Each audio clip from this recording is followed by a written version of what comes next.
What's up, guys? Welcome to another episode of Spilling the Beans. Today I'm going to sit down with my good buddy Mark Weeks. He owns Weeks Irvine Law Firm here in South Carolina. He's headquartered out of Charleston, but they do stuff all over the state, and they do some of the highest volume of all real estate attorneys and transactional firms in the entire state. Like lots and lots of deals. So he's been not only doing high volume, but high volume for a long time. I met Mark probably in 2009, 2010, when I first started investing here in Charleston. He's done small deals for me, all up into the larger commercial projects. So he's a great guy. He works his tail off. He's always out and about at the different real estate meetups. So I'm gonna sit down with him and see what's worked for building his own business, and then also understanding what he's seeing from the transaction side of things with the real estate market.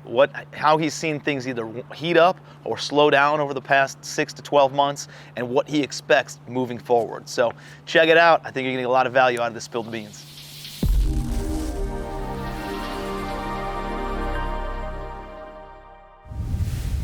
Welcome to Spill the Beans. Today I'm sitting down with my good friend Mark Weeks. Mark, how you doing, man? I'm well, brother. Good. Good to see you. All right, so we've known each other since, doing deals probably back in the last downturn. You built a remarkable business on the legal side of things, represent a lot of my good friends and investor entrepreneurs in town, handling their closings and stuff, and you built one of the largest firms in the state doing a lot of legal closings. So tell me a little bit about your entrepreneurial journey. I think you're from Oklahoma originally, right? No, I went to law school out there. Went to law school out there. All right. Yep. I mean, I started with Rusty Bennett. Rusty hired me way back when, and Rusty was a hustler. Yeah. And basically, he just hustled business. I mean, you see the people, you see the realtors, you reach out to, I do teach classes, drop off donuts, bread. Yep. Any way you can get involved with people and see more people, you get more deals. Mm-hmm. And that's really, it's just a hustle business here. And I think we had that downturn in 2005, 6, 7. Mm-hmm. It sounds like we're going to hit a little bumpy road right now, probably for the next year or two. Same thing though, you got to hustle. You got to stay in front of your people. Especially now, your core people that you hustled all those years. Yeah. If they can keep you there, keep your head above water, get through one more of these little downturns. I don't think it's going to be anything like 2005, 6, 7, but it's going to be a little bumpy the next year, but it's a hustle business. It's always been that. And that's been our motto here. If you work here, you're going to hustle business. And I think I've always seen you at every single real estate investors association, every other meetup, anything that there's entrepreneurs and investors meeting up. It's either you or somebody from your team is there and essentially staying top of mind, right? Always being in front of everyone where they're thinking about you and they're hustling in that regard, which is why you guys do so well. So that I think is definitely one of your secret sauces in the business. It works. It's worked pretty well. I go also just, a lot of it's camaraderie. I know a lot of the guys and gals, but also I like to see what Tim Bratz is doing, because usually if you're doing it, you're a little bit ahead of the curve. So what you're scoping, what you're hustling is what these guys will be hustling probably in the next 6 months or a year. Yeah. The way you do it, it's always been successful for you. And that's what I tell a lot of my friends, like REIs are the first Thursday of every month here. Mm-hmm. Huge group. A lot of guys and gals like you, probably not to that level, but they're trying to get there. But it's one of the highest caliber groups that I've seen in the country from all the different other RIAs that I've been to. There's a lot of people doing deals at the Charleston one. A lot of people do deals right there, that same night. Yeah. So we got them like first Thursday. It's exciting. I like going there, and I sponsor some of it. It's just good guys. I don't get all the business. I get some of it. Yeah. And if I'm getting some of it here and there and everywhere, that adds up. So again, we're no better than other law firms. Our focus is you hustle business. Yep. You go out, meet, create, you teach classes, and you learn. Heck, I learned a ton from just going to some of your stuff and listening. Stuff I don't know. You guys are, you take it to a different level, but it's fun. When you're there, it attracts more people too. So. Do you do some investing yourself? I do, yeah. More of a passive investing, or are you actively operating? Do you have your own operations? I don't. When I say investing, I just mean my offices. I got out of the craziness that you guys do. So you buy your office buildings that you operate your businesses out of? Yeah. So you guys are, to me, it's still the safest route. People in the stock market, you never know what's going to happen today or tomorrow. But when you got real estate, I can go touch it, feel it, see it. Man, I've always been a real estate guy, and then when you came about around here and started, some of my guys that ran pretty good groups, they say, hey man, this guy Bratz is here. Hey, this guy Bratz is here. I like what he's saying, I like what he's doing. And I say, he's a good guy. I've known him for a while. I said, yeah, let's, see if you can get him to some of your events. I said, because he's a good attraction. Yeah, I appreciate that, man. No, and it's all good people. Obviously, Dusty and Kelly and Russ, and they're all very good friends of ours and members of our mastermind. So we're always doing some deals together. What have you seen that's a commonality among like the best operators, the best investors? Because you represent or have closed transactions for some of the biggest commercial developers and investors in this Charleston area. What have you seen? Like, how does their business differentiate from the person who's flipping 50 or 100 houses a year versus somebody who's doing $100 million a year in commercial transactions? Yeah, to the commercial guys that we deal with, I mean, they have guys that work on their teams that cold call, I'll be honest, all night long. Yeah. And they truly hustle the business. Yeah. Now they go out and find it though. I mean, they hustle it. They find it. They'll touch more deals that won't go. They'll probably touch 100 deals to get a deal. Yeah. That's what they tell me. But their group and they're focused on. I mean, they go to everything. They're not just REI. They go to the master and equities. They go to the tax sales. They're hitting anything they see where delinquents.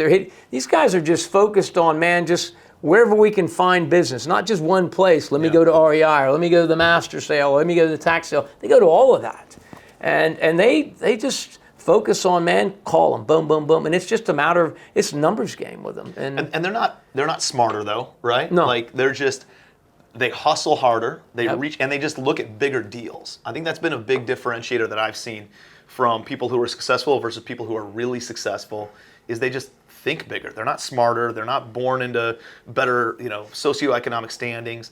Like maybe, they go and get educated, but not necessarily formal education. Could be personal or, just self-education. But it's like they just think bigger, right? Like versus like let's do a $10 million deal versus a $300,000 deal. It really opens them up. Well, people like you don't mind stepping in that different zone. I mean, because a lot of people, you got to have the hustle and everything, but at the end of the day, that multi-million-dollar deal, that's where Tim Bratz is going to say, you know what, I'm willing to take a shot at that. Yeah. And there are not that many people that can take a shot at that. That's the difference. Your group is a very, very, cut out, top of the line group that's going to say, you know what, I don't care if it's a 10, 20 million deal, I'm in. Yeah. And a lot of people, a lot of good people, successful people just don't want to take that dive. Why do you think that is? You think they're scared? Just spooked? Yeah. It's spooked. It's a lot of money, and a lot of them just feel I can't take a hit like that. Yeah. But sometimes the only time you're going to get to that level is to take that chance, and it's got to be educated. You don't fly by the seat of your pants. As long as you line up good people backing you financially, you'll be okay. I think you got to think it through. And like I said, you play yourself down sometime, but there are very few people out there like you. That I know that are hustling in that million plus. Yeah. I mean, I have a lot of good investors that do really well that stay in that $200,000, $300,000, $400,000, $500,000. But when you start getting up into millions, man, that's when you separate. Guys that are willing to say, you know what, man, I'm in. Let's go. Let's see if we can get it done. But they do it in a smart way. But it's still some risk, and it's a fine line there between you and the guy or gal that's doing the $300,000, $400,000, $500,000 deals. Yeah, I think it's how do you get outside your comfort zone, And for me, I started doing the smaller ones. Like we were closing deals. You closed my primary residence for $200,000 back in 2008, 9, something like that, and then on the sale of it a couple years later, and we've done a whole bunch of other transactions with you guys too. And it's like a muscle for me. You don't go into the gym and you start benching 250 pounds or 300 pounds right out of the gate. You got to start out with a little bit less weight and work your muscles up. And for me, it was those little victories, doing some smaller deals, getting a little bit bigger, and it just kind of built that confidence up by having those smaller wins. And so that's how I organically kind of grew. But what I've found, man, is it's easier to go and find somebody to write a big check than it is for somebody who can only write a $50,000 check. That's true. It's like their last $50,000 if they're looking at those deals. If you're talking to somebody who's like, oh yeah, hey, I'm interested in investing. I was on a text message this morning with a buddy of mine who's like, hey man, let me know if you got any deals. Nothing. I don't want to write a check for less than $500,000 though. It's just not worth my time. Yeah. And it's pretty fascinating that the people who are operating at that higher level think just so differently than the people who are working on some of the smaller stuff, They do. That's true. Yeah. It's a different world out there. It is, and it's changed a lot. Even just the market's changed in the last 6 months. I want to talk about that. So you guys have seen just everything's been on fire in a good way over the past 2 years. It's just been bananas how many transactions you guys have seen. And then how has that shifted since the interest rates have increased earlier this year? Well, we saw it coming. I mean, you can't print money like we printed money, and you start seeing inflation. All of a sudden, you say, okay, guys, these are good guys I know that I do a ton of work for and with. They told me back in January, so listen, man, we're in for some bumpy roads. I'm like, no, what do you mean rates still? Man, I'm just telling you, look at inflation, and the only way to bring inflation down, the Feds jump on, they're going to raise rates. Yeah. And these guys are spot on, man. I had heard these guys back in January, February, man, inflation's flying. So if you even looked at us, well, really, I just look at the interest rates every morning and see where they are. But they were right, and the only way to get inflation down is the Feds are going to raise rates and basically put the builders in our basically our real estate market in make it where your first time home buyers are out of the deal. Houses now, people that were buying them left and right, not affordable. Yep. And they were right, man. It's, the refi world's gone. If you're, the refi world, if that's what you're living on as a banker, you're in trouble. Yeah. Maybe another 2-3 years when rates come back down and people had the higher rates, they'll refi again. Yeah. But that world's gone. How have you seen those metrics fall off? Just absolutely, like nobody's refinancing right now. You went from they're probably down 80, 90% in the refi world. But we don't, you don't rely on the refi world. It's good to have it. But it's knocked the first-time home buyers out. It really has, and it's affected. Some of our, the builders are, you start. Well, the good thing is you'll have some inventory now. Yeah. But it has. It's changed the market, and it's a lot of people houses are unaffordable now. And people right now are just saying, hey, they're taking a pause now, saying, hey, what I could have bought safely, now I'm like, man, I don't know if I want that big a payment. Yeah. I'll rent another year or two. Yeah. So it's paused the market. It's off. I'd say the market's probably off, 30, 40%, I would think. Really? Yeah. Mm-hmm. And then have you seen that across investors also? I'll be honest with you, my investors seems to be picking up for the investing world. That's what we're doing. Yeah. I got 8 letters of intent accepted on commercial deals in the past 30 days. It's crazy. Well, I tell you, you're right, man. It's become it's become the buyer's market, man. It has. That's more than I've had in the past 18 months. Yeah, the investors, all my investors say, man, Mark, I'm busy. So I think people that were, it was a seller's market and you're getting 15 or 20 offers and people were practicing law and doing all kind of crazy stuff. Mm-hmm. And we're going to waive this. We're going to pay $50,000 over the appraised value, all that crazy stuff coming in.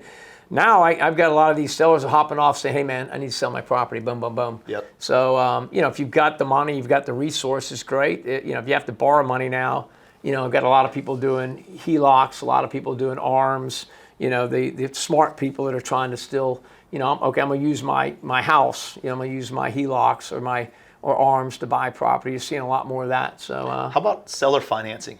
You seen any of that yet? We've always done a good bit of that. I know you always have.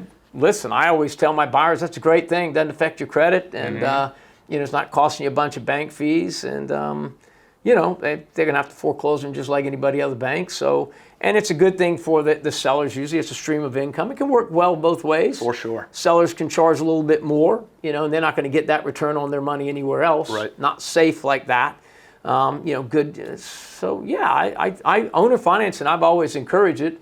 As long as people understand, hey, you may have to foreclose on this guy. Yep. Check them out, make sure there are no liens or judgments. Do as much of a credit check as you can before, and get a good enough down payment, 15, 20%. Yep. Don't do the 100% owner financing. You guys got nothing to lose. So. Yeah. No, I agree, and I think a lot of the conversations where we would go to a seller and say, hey, listen, we'll either pay you this and cash you out in full, or we'll pay you a little bit of a premium if you seller finance. Yeah. Past 2 years, they told us to go kick rocks, right? not interested, get out of here. Yes. And in the past 30 to 45 days, they're like, let's hop on a phone call. Let's talk through this. Yes. Some of them are willing to finance, 80%. Yeah. Some of them are saying, hey, let me. I can only carry back 30%, but we're utilizing them as our equity investor, right? Our down payment money. So we'll go and get traditional financing for 70%, and then they'll carry back the other 30%, and then we're still in the deal with no money out of pocket. But seller gets 70% of their cash, they hold back 30%, they're secured with either a second lien or as maybe like an LLC interest in the LLC that buys the property. And that's how we've been structuring a lot of our deals and getting a lot of these things, locked in that way. Yeah. Well, you're a pretty savvy guy, and yeah, I mean, you're more than savvy. You're like I said, most of my guys and gals are, they've been doing it a while, but they're not to that. They're not to that level. Well, I think the differentiator was like when I first got involved in real estate and bought my first property off of Dorchester Road over here in 2009. When I bought that property, there wasn't any money, right? It was there was deals everywhere, but there was no money anywhere. Nobody was lending, especially to a 23-year-old kid who'd never done a deal before. And so I had to get creative on the financing when I built my portfolio, and it was 10 houses back in 2009, 2010, 2011, but it was all creative finance deals, right? And so that went away. The idea of creative finance went away for a few years when there was just easy access to deals and easy access to money. Yeah. And now it's tightened up. Now the money is a little bit tighter. The deals were super tight. And so I think if you understand creative financing, those people are going to own the market over the next 18 to 24 months. I agree with you. That's that's why I try and tell my friends, my clients, and to if they can get to some type of class with someone like you, I said, guys, you need to go to class with a guy or gal that's a step above you, and find out what they're doing. Because what they're doing, you're successful, you've worked hard, but what you're doing, it works. Now, I'm not saying you still don't work your rear end off. You do. You hustle business day and night. You just like everyone else.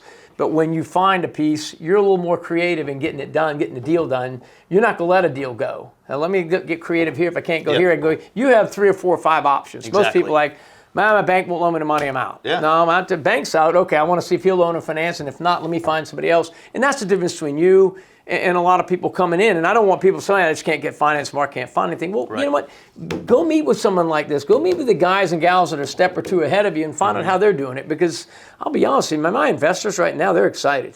They're actually, like you said, before they were like, man, Mark, I can't get anything.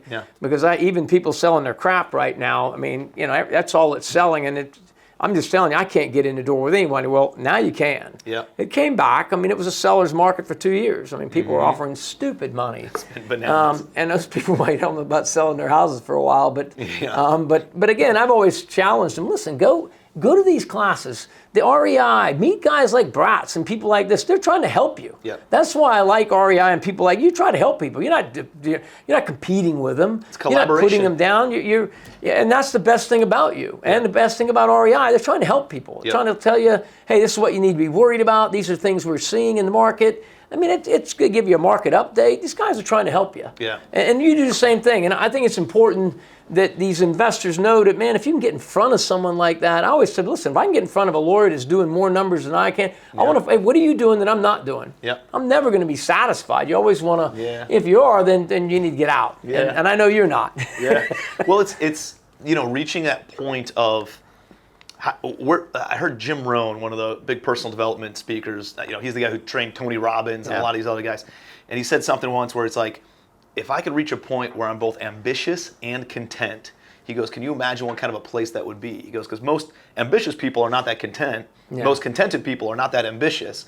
But to reach a place where you can do both, that's good. That is good. And it's tough to find that spot because you're absolutely right. There's always going to be somebody doing bigger deals, always somebody doing more numbers. And how do you reach a place where you got the lifestyle that you want, and at the same time, you're still ambitious, but you can cherry pick the best deals, right? Or the ones that you really just want to do, or the ones that really give you the more fulfillment. And so I think, and then another point that you brought up that I think is a really, really key point is like having multiple exit strategies or multiple options, having a lot of arrows in the quiver of how do you do a deal, because hard work is one thing, but working smart is another thing, right? You ever seen Christmas Vacation? Obviously. Yes. So like when they're sitting outside and he's about to turn on the light and he goes, drum roll please, and he goes like this and nothing turns on, and all of a sudden the mother-in-law burps and she goes, what a silly waste of resources. And then the daughter goes, you worked really hard, Grandma. And then the father-in-law yells, yeah, so do washing machines. It's like, it's true though, right? If hard work was the only way, you got to be doing the activities. Like the reason you guys are successful because you guys do the activities and you prospect. You're right. The prospecting is the revenue generating activity, right? People just go out and do the activity that doesn't really generate revenue or move the needle forward in their business. And they're making business cards, or they're working on their website, or buying a new software, which none of that shit matters, right? What matters is actually going out and prospecting for capital, prospecting for deals, prospecting to build your team and generate that. And so I think that's important. And then again, having multiple arrows in your quiver of, it's like golfing. If I go out golfing, I'm a bad golfer, you know? And so if you're stuck with just my shot, my score's not gonna be that good. But if it's you and me and we got 2 other people and we're in a scramble and we take best ball, we got 4 options for every shot, chances are our score's gonna be better because you have more options that you can choose from, you know? So I think it's an important lesson and important perspective for people to understand that you got to go out and got to get educated and understand how to creatively finance and how to structure these deals and go and buy a course on it and join the creative commercial real estate creative financing Facebook group. We go live in there like every week, guys, talking about deals and doing case studies and all that stuff. So, well, that's good, man. So what are you guys expecting over the next 24 months, and what do your goals look like over the next 24 months for your business? Real quick, I'll get back to what you were saying there. I always tell people, be smart. Yeah. I mean, I can go out and throw the mud and see what sticks, but go out and like it's just like we do. We focus on the groups we want. We focus on where our attorneys are going, and we've got a plan in place. You don't just throw it out there and hope it sticks. It's been real estate with you guys. Like you said, you got multiple quivers. Okay, hey man, I've got resources here where I know I can buy this stuff. I got a guy here that's a hard money guy. It might be a little more expensive, but if I can get in and get out quick, he's a good guy. I like to have different options, like you said. And I've got hard money guys. You definitely don't want long term, but that might be the difference. You getting a great deal and not getting the deal at all. You might have to pay 15 and 2 getting in. But you get it, and then you finance after that. And think about like people, it's 15%. I don't want to pay somebody that. If you only have the money out for 6 months, it's inconsequential to the greater deal, So it's like if you can get into a deal and pay really expensive money just to be able to take the deal down, let's say it's $1 million deal. You buy it with 15% money. Oh my gosh, that cost me $150,000 a year. Well, if you only have it out for 4 months, then no, it really only costs you $50,000. And what if that $1 million deal is worth $2.5 million? Who wouldn't pay $50,000 to make an extra $1.5 million? Everybody would, but people get so caught up on the interest rate, which I think freezes them up. There are a lot of lenders out there now too that'll loan on the asset, which is pretty cool. And I think a lot of people forget it. What do you mean?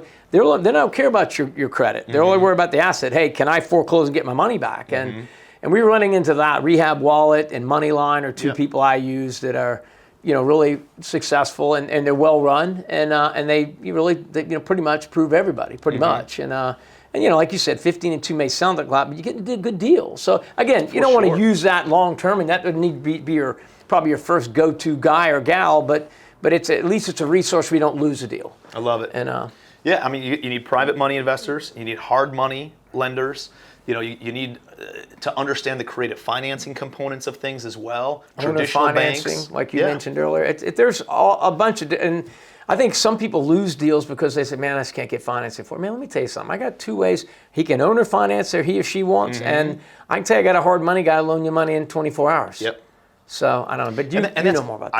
I think the creative finance or seller financing and having access to that capital, for me, was the game changer because a lot of people are like, should I go find the deal first or do I find the money first? If I find the deal, well, the money's going to come. But I promise you, if you have the money, you have all the deals. The deals will find their way to you if you have the money. So I always tell people to focus on the money, raising capital first, and then the deals will come to you. You're going to have plenty of opportunity to select from, Yep. So what does the next 24 months look like for you? I think the next year, we're kind of hunkered down for it.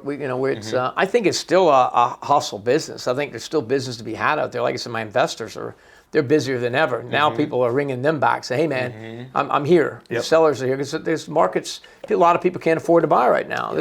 6, 7, 8. I mean, to me, Jimmy Carter, 1980, my first house, 17.5%.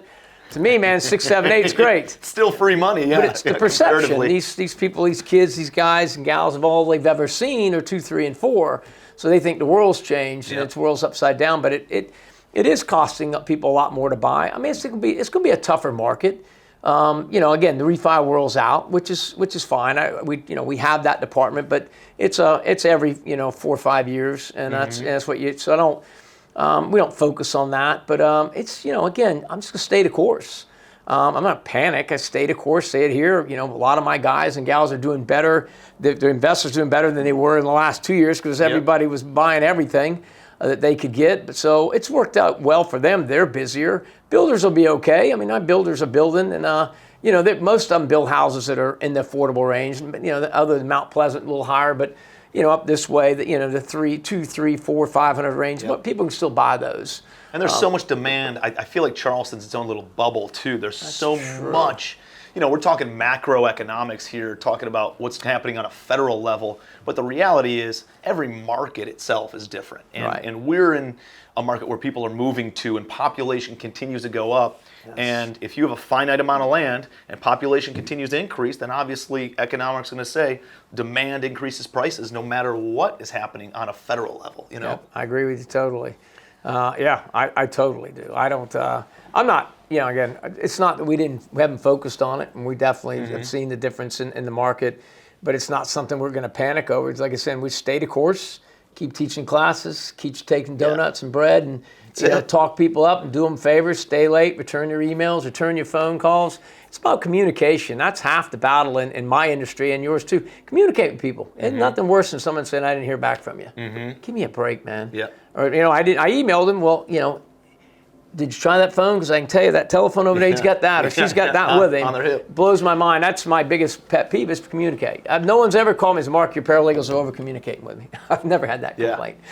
I love what you said there is like, when you take a look at this and you see the market shifting and a lot of people are pulling back from their expenditures and they're pulling back from where they're spending their money right now, and especially on a lot of the marketing efforts, because that's, some people don't realize that there's a direct ROI correlation to that, and they start pulling that back. It reminds me of, in the Great Depression in the 1929 to 1934 range, Post cereals and Kellogg's cereals were in this race, and Post had more of a market share, actually substantially more market share than Kellogg's. But when the market shifted, they got a little bit arrogant and they said, "Hey, we have so much of the market share, we're just going to pull back on our marketing and reduce that expense and keep on, just manufacturing cereal." Kellogg's tripled down on their marketing. And because they realized and they knew that marketing and this short-term struggle that the economy was going through and the country was going through was going to be something short-term, but their market share and their reputation would be something long-term. And so as Post pulled back on their marketing, Kellogg's tripled down on their marketing, ended up taking market share during the Great Depression, and has had the lead share of the cereal industry more so than Post ever since then. So, I think a lot of people who are thinking about, where do I retract and reduce my expenses, marketing's not that thing. Like, you guys are still delivering donuts, you guys are still sponsoring events and buying the food trucks and going out and speaking and doing all the marketing efforts, because that's what makes the difference in these downturn markets. I agree. During the pandemic, I never stopped delivering. Now, some of our lawyers did, but I never stopped delivering my bread and my donuts to my people, and spoke as much as I could. A lot of it was Zoom, which is fine. Again, we're no better than anyone else. We just focus a little different, and I think I like my investors to kind of the same way. Man, just keep hustling, keep plugging away. You'll get one of those deals. I think you'll get more of those deals now than you have the last 2 years. But like I said, I'll tell anybody this: if they can get in a class with you in there, and I have a lot of really, really smart, good guys, and they all want to be at your class.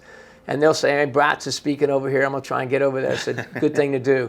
You've been good. You've been good for the market. You've shared your success and how you got there, and a lot of people don't. And your classes are great, and people like you, and they respect you. And you've always been a stand-up guy, so I try and get as many people as I can. If I know you're going to be somewhere, I say, go listen to that guy. Well, it is. You've been successful, and you've done it the right way. And I think that's a characteristic of good people, right? Because, you know, I'm sending people your way. Or like, just, I don't know, just promote each other. If you know somebody's a good person in the market, they're going to go to somebody to go and get their title work done. They're going to go to somebody to do the closing. I'd rather them go to somebody who I know is going to do it the right way, rather than you know, them roll the dice with someone else. And so I think once you find that kind of power network amongst the community, then you want to promote those people and keep on sponsoring good people, because you know, you have a long-term mindset. I have a long-term mindset. We've both been in the business a long time, and we're still in the business together. It's just cool to see everybody grow together, you know, in that regard, and be able to help each other out. So.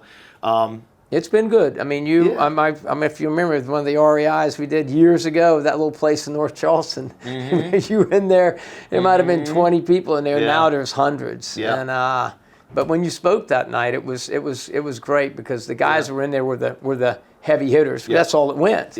And they all walked out of there going, I learned something tonight. And that's half the battle. If you go to one of those things, you learn something. That's good. Love it, man. Love it. Well, I appreciate you being here, man. Problem, I appreciate the friendship and the relationship problem, and the business, and just excited to see, you know, how the market treats all of us over the next couple of years. I think anybody who's been in the business long enough is more excited than they are fearful of what's coming down the pipe. It's the best time for investors, and just see the people, guys. You can never see too many people. And return your phone calls and communicate. Love it. Love it. Great takeaways. All right, guys. See you next time on Spill the Beans. Tons of value. Mark Weeks is such a good guy. He's so well connected. If you are in Charleston, you got to be connecting with him and his firm. They do an amazing job. Like he said, they over communicate. They make sure that you know exactly what's going on in your deal all the way to the finish line, and help you get it over the finish line. He's even helped people like do transactional funding and stuff like that right there at the closing table. So he's an absolute rock star. He's an absolute asset to my business. Even though he's not on my team, he's part of my power team and my power network that we do a lot of business with. So hopefully you got some good takeaways. If you would put your biggest takeaways in the comments section. I'd love to see what you guys learned from this episode and hear some feedback. If you have any other questions on things that we talked about or things that you want me to dive deeper into that I can help create some content around, put it in the comment section and I'll make a video specifically for you on that moving forward. And as always, please like the video, please subscribe to the channel, comment below, and if you have anything else that you want to hear me talk about or hear me interview someone about, please put it out there and I'll make sure I create some content around it. So see you on the next episode of Spill the Beans.